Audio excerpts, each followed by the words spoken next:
తాకట్లో ఉన్న మీ బంగారాన్ని విడిపించి ఆ రోజు ఆన్లైన్ రేటుకి కొంటాం. Sharma gold company.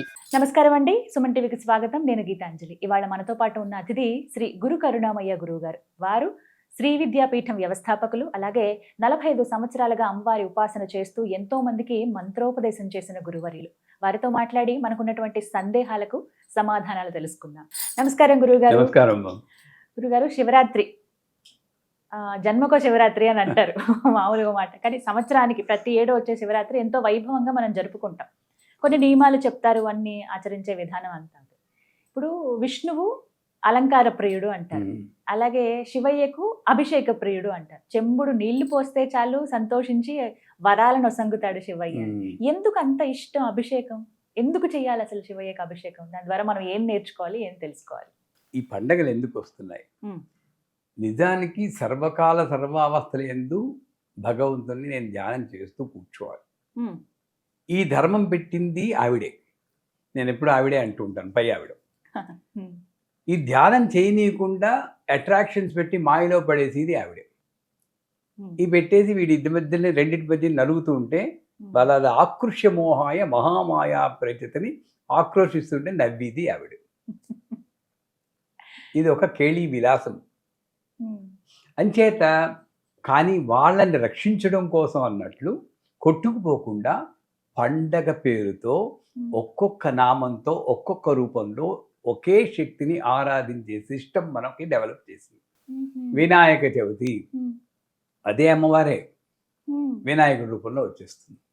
ఓం గం గణపతి అని అక్కడ వేరే వేరే నైవేద్యాలు, వేరే వేరే మంత్రాలు.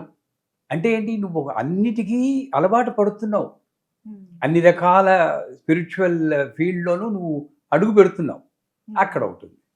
తర్వాత చూస్తే దసరా నవరాత్రులు, అమ్మవారు దుర్గా రూపంలో నవదుర్గలు, ప్రథమం శైలపుత్రి, ద్వితీయం బ్రహ్మచారిని, నిన్ను రక్షించడానికి ఇన్ని అవతారాలు అయితేనే ఆవిడ వస్తుంది. అక్కడ మళ్ళీ నియమాలు వేరే ఉంటాయి. వైకుంఠ ఏకాదశి అలంకార ప్రియుడు విష్ణుమూర్తి వస్తున్నారు. తులసి వాళ్ళు, ఆండాలు, ధర్మాసం. ఇలా చూస్తే ప్రతీది ఏదో ఒక మిషతోటి భగవంతుని నేను కొల్చుకునే అవకాశం ఇవ్వడానికి వచ్చిందే పండగ. కానీ మనం ఈ పండగతోటి మాత్రమే తృప్తి చెందకుండా, ఈ పండగలో కూడా జనాలు ఎక్కడ పొరపడుతున్నారంటే, శివరాత్రి అంటే వాళ్ళకి వచ్చింది రెండే, జాగరణ, ఉపవాసం, అభిషేకం. అది మూడే చేస్తారండి. ఇచ్చేస్తే చాలు అనుకుంటాం, రాత్రి మాత్రమే. కానీ సత్యనారాయణ పూజ అయినా సరే, ఏ పూజ అయినా సరే, ఆ రోజు మొదలు నుండి చివరి దాకా ఎవరిని కొలుస్తున్నావో ఆ నామం చెప్పుకోమంటుంది శాస్త్రం. అంటే శివరాత్రి అంటే నేను రాత్రి మాత్రమే కళ్ళల్లో ఒత్తులు వేసుకుని మేలుకుంటానని కాదు. ఇంకో విషయం చెప్పాలి, శివరాత్రి మేలుకోవాలని కొంతమంది మహానుభావులు పొద్దున్నే లేటుగా లేస్తారు 10 గంటలకి. రాత్రి పడుకోకూడదు, రాత్రంతా వెలుకుని ఉండాలి జాగరణ అని చెప్పి. ఆ రోజు ఉపవాసం ఉండాలని అంత ముందు రోజు రాత్రి శుభ్రంగా లాగేస్తూ ఉంటారు, కాంపెన్సేషన్ చేస్తూ ఉంటారు. కాదంటే వాస్తవాలు ఇవన్నీ కూడా అంటే నచ్చదు కానీ పచ్చి వాస్తవాలు. సో శాస్త్రం ఏం చెప్తుందంటే, పొద్దున్న సూర్యోదయానికి పూర్వమే నిద్రలేచి పడుక్కునేదాకా, అంటే పడుకోం కాబట్టి శివరాత్రిలో ఎంతవరకు మేలుకుంటాం అంతదాకా పంచాక్షి మంత్రాన్ని జపం చేయమని. ఇంకేం అక్కర్లేదు. భోళాశంకరుడు అని శివుడికి. విష్ణుమూర్తి అలంకార ప్రియుడు.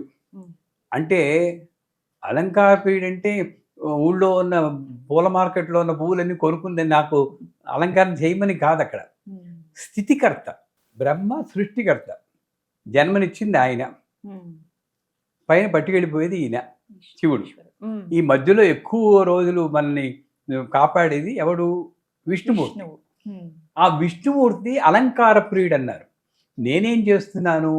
విష్ణుమూర్తి ఒక సెపరేటు, ఆయన అలంకారం చేస్తే నన్ను రక్షణ చేస్తాడు. ఇది నిజమే అవ్వచ్చు. అక్కడితో ఆగిపోయి ఆయనకి మాత్రం చందనాలు పూసేసి దండలు వేసేసి ఆ రోజు మాత్రం ఉంటాం. కానీ నిజానికి విష్ణుమూర్తి అలంకారముడు అంటే మీలాగా అలంకరణ చేసుకుని ఎప్పుడు ఉండడమే విష్ణుమూర్తి అలంకారం. ఇది నేను గ్రహించాలి. అలంకార ప్రియుడు కాబట్టి ఎప్పుడు కూడా నేను ఎప్పుడు ఇలాగే ఉంటాను. నాకు దీంట్లో నీట్గా ఉంటాం. ఇది విష్ణువుకి ఆరాధన చేసింది. ఆయన తృప్తి చెందుతాడు. అలాగే శివుడు భోళాశంకరుడు అంటే చిన్నదాని చివరికి వచ్చాక ఏముంటుందండి, ఇప్పుడు ఈ మధ్య వయసులో నేను అది కావాలి ఇది కావాలంటాం, 70 ఏళ్ళు వచ్చాక ఏముందిలే అని ఆలోచన వచ్చేస్తుంది. ఆ స్థితిలో నేను రక్షించేవాడు శివుడు కాబట్టి ఆయన కూడా అలాగే ఉంటాడు. ఇది ఓపిక లేని స్థితి ఇది. అంచేత నువ్వు ఒక చుక్క నీళ్లు పోసినా తృప్తి చెందేంటి అంత. అందుకే శివరాత్రి మంచి ప్రశ్న అడిగాడు. శివరాత్రి నాడు పూజ చేసినా జపం చేసినా ఒక చుక్క నీళ్లు పోసినా ఏం వస్తుంది? ఇప్పుడు కలియుగం కదా, నాకేంటి అసలు ఏం అనకుండా చేయాలి? ఎవడు ఏం చేయడు. ఉపయోగం ఏంటి, ఫలితం ఏంటి? ఫలితం ఏంటి అంటే అన్యోన్య దాంపత్యానికి పార్వతీ పరమేశ్వరుడు అంటారు. మిగతా వాళ్ళు కూడా అనకంటే విష్ణుమూర్తిని తక్కువ చేస్తున్నాను కాదు, మిగతా వాళ్ళు శ్రీ భూలక్ష్మీ సమేత శ్రీ మహావిష్ణు అంటారు, ఉషా పద్మిని ఛాయా సంధ్యా సమేత సూర్యనారాయణ అంటారు, సిద్ధి బుద్ధి సమేత మహాగణపతి అంటారు. ఈ మాత్రం సాంబ సదాశివ అంబ కలిపేసుకున్నాడు. పేరులోనే అంత అన్యోన్యం తీసుకొచ్చుకున్నాడు. అంచేత శివరాత్రి నాడు ఎవరైతే ఓం నమ శివాయ చెప్పి ఒక చుక్క నీళ్లు భక్తితో ఆ నీళ్లు పోసి అభిషేకం అన్నారు, కానీ అభిషేకానికి ఒక క్రమం ఉంది. ధారలా పోయారంటారు, అందుకే ఆయనకి ధారాపాత్ర పెడతారు. పడుతూనే అంతేగాని చెంబులతో ఇలా పోసేయమని కాదు. ఇప్పుడు మన మీద బిందులతో ఊపిరాడదు మనకి, అవునా కదా? ఇందాక ప్రాణప్రతిష్ఠ ఎప్పుడు చెప్పుకున్నాం మనం, ఆయనకి ఊపిరాడద్దు అని చేత మెల్లిగా పోయాలి. ఈ ధార చూస్తూ నేను దాంతో లీనమవుతూ నేను మంత్రం చెప్పుకోవాలి. ధార అంటే ఫ్లో, క్లీం ఐం హ్రీం క్లీం చాముండాయే విచ్చే పురోగతి, ఫ్లో అభివృద్ధి. ఆ జీవితం అభివృద్ధి చెందడానికి ఈ ధార నేను వీక్షణ ఉపయోగపడుతుంది. దాంతోపాటు ధార అంటే ఇక్కడ నుండి సహస్రారాంబుజారుడా సుధా సారాభివషిణి అని చెప్పి ఇది కూడా, ఈ ధార కూడా మనం రిఫర్ చేసుకుంటాం. అది జరిగిందో లేదో మాత్రం శివుడి అభిషేకం చేసేటప్పుడు పాత్రలు ముఖ్యం. తామ్రాయ చారుణాయ చ అంటే నమకం చమకం అని శివుడికి అభిషేకం చేసేటప్పుడు చదివితే మంచిది. మనం చదవడానికి శక్తి లేదు, రాదు, ఒక యూట్యూబ్ ఆడియో ఏదో పెట్టుకోండి. బోల్డ్ మంది మంచిగా చదివిన వాళ్ళు ఉన్నారు. నేను పెట్టుకుని చెల్లకరే బ్రదర్స్ కర్ణాటకలో నాకు నచ్చింది. అలాగే చాలామంది సామవేదం వారు ఉన్నారు, బోల్డ్ మంది బాగా చదివిన వాళ్ళు ఉన్నారు. పెట్టుకుని అది వింటూ ఆ చమకానికి ఒక అర్థం కూడా చదువుకోండి. మన దగ్గర బోల్డ్ టైం ఉంటుంది, ఎప్పుడైనా సరదాగా ఒకసారి చదువుకోండి. కాపర్, రాగికి ఎరుపు రంగు ఇచ్చిన వాడు కూడా శివుడే. రాగిలో ఎరుపు రంగులా ఉన్నవాడు శివుడు. అంటే ఎంత లోపలికి వచ్చేసాడు జీవితాన్ని చూడండి. అంత లీనమైన కాపర్ గ్లాస్ తీసుకుని, కాపర్ చెంబుతో కలశం అంటారు, ఆ కలశం తీసుకుని దాని నుండి నీళ్లు పోయాలి. ఉత్తి నీళ్లు పోస్తున్నారు. గంగ ఉంటే మరి కాశీకి వెళ్ళినప్పుడు గంగ తెచ్చుకుంటే ఒక చుక్క గంగ నీళ్ళు పోయింది. పోస్తూ నమ్మకం చెప్పుకోవాలి. ఆ నమ్మకంలో శివుడు ఏ ఏ రూపాల్లో ఉన్నాడో, ఎక్కడెక్కడున్నాడో, ఓం నమో భగవతే రుద్రాయ దైవ్యోభిషక్ ప్రథమో దైవ్యోభిషక్ అని 16వ లైన్లోకి వస్తుంది. భిషక్ అంటే వైద్యుడు, అంటే దేవతల వైద్యుడు శివుడు. ఇక్కడ గరళకంఠుడు, ఆయనకి లొంగందే ఉంటుంది, ఆయన తలుచుకుంటే రోగాలు పోతాయి.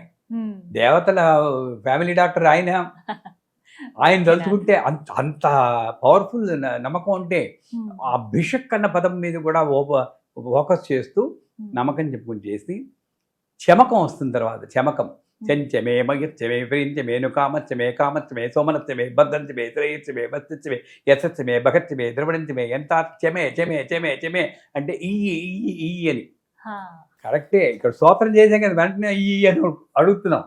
కానీ ఉత్తప్పుడు కూడా అడుగుతున్నాను, నాకు ఏం కావాలో నాకు తెలియక అడుక్కుంటున్నాను. నాకు తెలిసిన 5 ఉద్యోగం, పెళ్ళి, పిల్లలు, డబ్బు, కీర్తి. ఇంకోటి చెప్పండి, వీటి చుట్టే తిరుగుతాం, ఇక్కడే తిరుగుతున్నారు. చమకం చెప్తే ఇవి కాకుండా నాకేం కావాలో చెప్తుంది. శయనంచమే నిద్ర పట్టించిన ఆయన, వీటిలో పడుతున్నాను, నాకు నిద్ర పట్టడం లేదని ట్యాబ్లెట్లు వేసుకుంటాను, స్లీపింగ్ పిల్స్ మెలుస్తున్నాను. కానీ శివుణ్ణి ప్రార్థిస్తే నిద్ర పడుతుందన్న సంగతి మర్చిపోతున్నాను. శయనంచమే సుదినంచమే, పొద్దున లేచి చమకం చదువుకుంటే రోజంతా బాగుండేది చూడు. యద్మశ్చమే, హోమం చేసుకోవాలి ప్రతి ఒక్కడు. ఉమ్, ఏ కాస్ట్ అయినా సరే చిన్న అగ్గిపుల్లైనా వెలిగించి హోమం చేయమన్నారు మా గురువు గారు. ఉమ్. హోమం చేసుకోవడానికి ఆ కర్రలు దొరికేటట్టు సమిధలు, ఆ, బర్హిత్యమే దర్భలు దొరికేటట్టు, ఇవి దొరకకపోతే నా ఆధ్యాత్మిక కార్యక్రమాలు నేను చేయలేను. ఉమ్, గర్భాత్యమే, నాకు పిల్లలు కలిగి చూడు. ఉమ్. త్రివత్సత్యమే, 3 పిల్లలైనా ఉండేటట్టు చూడు. ఎంత చెప్పాడండి దాంట్లో. చాలా ఉమ్, అన్ని భామత్యమే, అక్కడ పెళ్లి కావడానికి ఆ భామత్యం, ఒక పిల్లని నేను యోగం చేసుకోవడానికి, నాకు పిల్లని పెళ్లి చేసుకోవడానికి అన్నీ వచ్చేసాయి. ఎవరికి వారుగా పఠించుకోవచ్చు అండి ఇది. కానీ ఇక్కడ పెళ్ళైన వాడు మరి ఆడవాళ్ళకి మరి భామత్యం ఏమిటండి, పెళ్ళైన వాడికి మళ్ళీ భామత్యం ఏంటంటే మళ్ళీ ఇంకో పెళ్ళి అవుతుందా అని మీకు అడుగుతారని ముందే చెప్తున్నారు. విజయం భామతో పోలుస్తారు. ఆధ్యాత్మిక విజయం, ప్రాపంచిక విజయం, ఆ జయాన్ని భామతో పోలుస్తారు.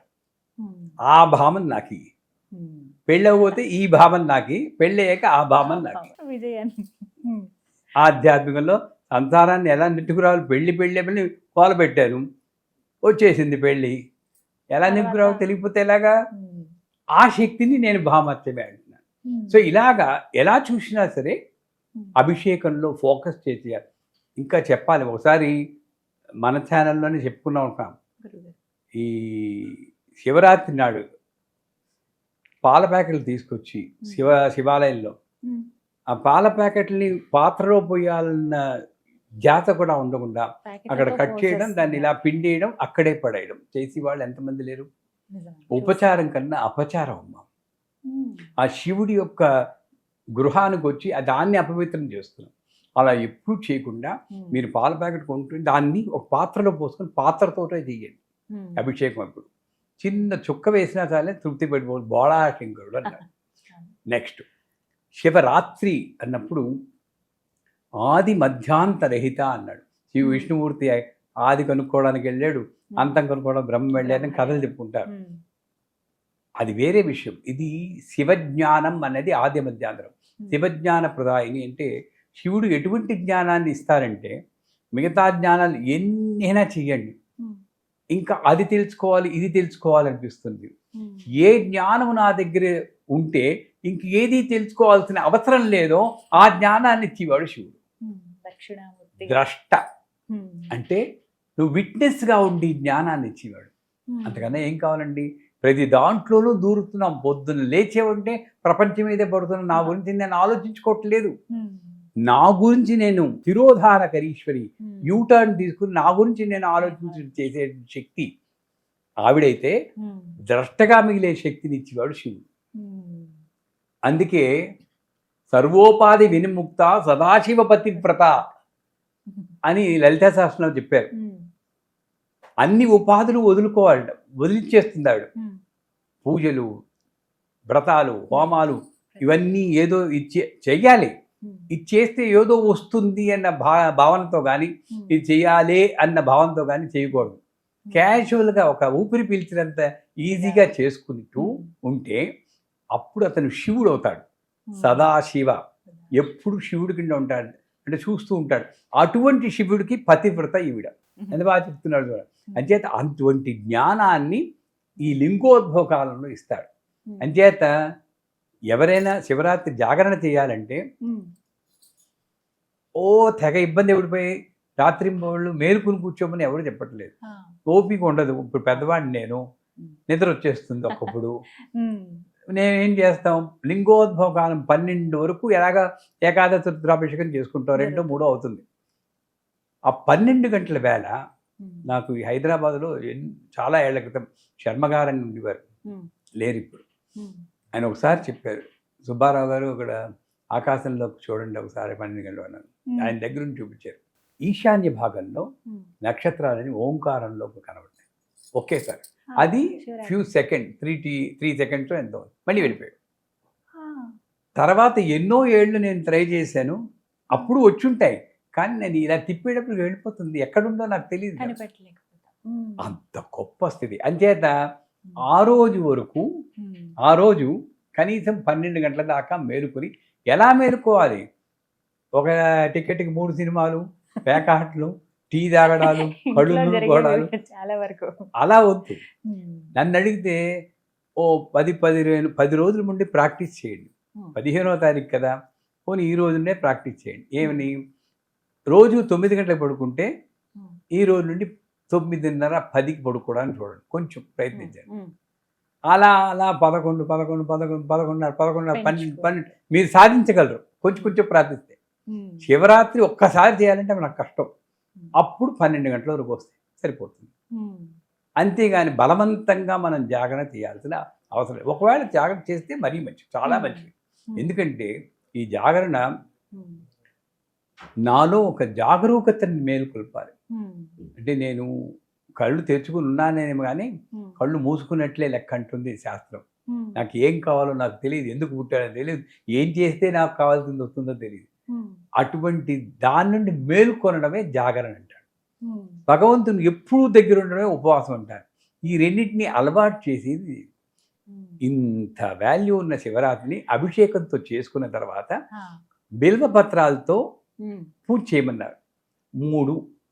ఆ 3 సంకేతం సత్వ రజస్తమో గుణాలు, జాగ్రత్త సుషుప్తి, స్వప్న సుషుప్తి అవస్థలు, భూత భవిష్యత్ వర్తమానాలు, ఏది తీసుకున్నా అందులో ఉన్నది ఈ శివుడే. అంటే ఈ అన్ని స్థితుల్లోనూ నువ్వు ద్రష్టగా ఉండు, చూస్తూ ఉండు, కానీ నువ్వు ఏం కలగజేసుకోకు. చేసేవాడు ఆవిడ, చేసేవాడు ఆయన, లేదా చేసి ఆవిడ, చూసేవాడు నువ్వు. నోరు మూసుకుని మన శంకరాభరణం సినిమాలో ఆవిడ అంటూ నోరు మూసుకుని కూర్చోక సొల్లు ఆవిడకి ఎందుకు రాని, హిందోళ రాగంలో ఏదో వచ్చింది నిషాదం అని చెప్పి. అలాగా నువ్వు ఉండరా బాబు, నేను అన్ని చూసుకుంటానంటే నువ్వెందుకు అలా పడిపోయి అన్ని మనమే చేసేద్దాం అని ఆలోచన. ఆ జ్ఞానం చిచ్చి, అందుకే చిత్ శక్తి అష్టోత్తరం అని ఒకటి ఉంది. చిత్ శక్తి అష్టోత్తరం. భూరూప సకలాధారాయ నమః, ఓం నమ శివాయ అని విశ్వంలో ఉన్న అన్ని శక్తుల్ని వర్ణిస్తూ, ఆయుర్వేద స్వరూపాయ నమః, ధనుర్వేద స్వరూపాయ నమః, అర్థశాస్త్ర ఎకనామిక్స్ కూడా నువ్వే, ఆయుర్వేదం నువ్వే, ధనుర్వేదం ఆర్చరీ నువ్వే, లలితాయై నమః అని కూడా వస్తుంది. లలిత నువ్వే, విష్ణువు నువ్వే, లక్ష్మి నువ్వే, అన్నీ నువ్వే. అటు గొప్ప అష్టోత్తరాన్ని చేస్తూ ఈ బిల్వపత్రాలతో పూజ చేసి, నాగమల్లి అని తెల్ల పుష్పాలు ఉంటాయి వాటితో పూజ చేసి, పులగం అంటారు, ఉండడం తెలుసా, పెసరపప్పు వేసి కాస్త బెల్లం ముక్క పెడతారు. మా చిన్నప్పుడు ఆ బెల్లం ముక్క కోసి అలా చూస్తూ ఉంటాం. పులగం కన్నా బెల్లం ముక్క మీద ఉంటుంది, అది నైవేద్యం పెట్టమంటారు. అది పెట్టి ఆ రాత్రంతా కూడా శివనామస్మరణ చేస్తూ ఓం నమః శివాయ భజన చేస్తుంటే, పొద్దున్న పూట 5:30, 6 ప్రాంతంలో పార్వతీ పరమేశ్వర కళ్యాణం చేస్తారు కొంతమంది. మేము ఒకసారి చేసాం. ఆ కళ్యాణం చేస్తే ఆ రోజు ఆ శివరాత్రి ఉత్సవం ముగిసినట్టు అన్నమాట. ఖచ్చితంగా సంవత్సరంలో ఒకసారి వచ్చేది కాబట్టి ఇలా జరుపుకోవాలి. అందుకే జన్మకో శివరాత్రి అంట. ఎందుకంటే మాస శివరాత్రి వస్తుంది, అప్పుడు కూడా ఇలా చెయ్యాలి. అసలు ప్రతిరోజు శివనామస్మరణ చేసుకోవాలి. వదిలేసేయండి, మాస శివరాత్రి అయినా చెయ్యండి, వదిలేసేయండి. 12 నెలల తర్వాత ఏడాదికి ఒకసారి చేయండి, కానీ జన్మకో శివరాత్రి అయినా చెయ్యండి కనీసం. అంత లిబరల్గా ఉన్నాడు కనుక బోళా శంకరుడు అన్నాడు. చాలా చక్కగా వివరించారు. అంటే ఇప్పటి వరకు మీరు అన్నట్టుగా టైం పాస్ కానీ అలా అయిపోయేది, చేద్దామంటే చేద్దాం, అలా కాకుండా మనసు పెట్టి చేస్తే ఖచ్చితంగా అందులో లీనం అయిపోతాం మనమే. అమ్మ ఆయనే, అయ్యా ఆయనే, అన్నీ ఆయనే. చక్కగా వివరించారు గురుగారు, ధన్యవాదాలండి.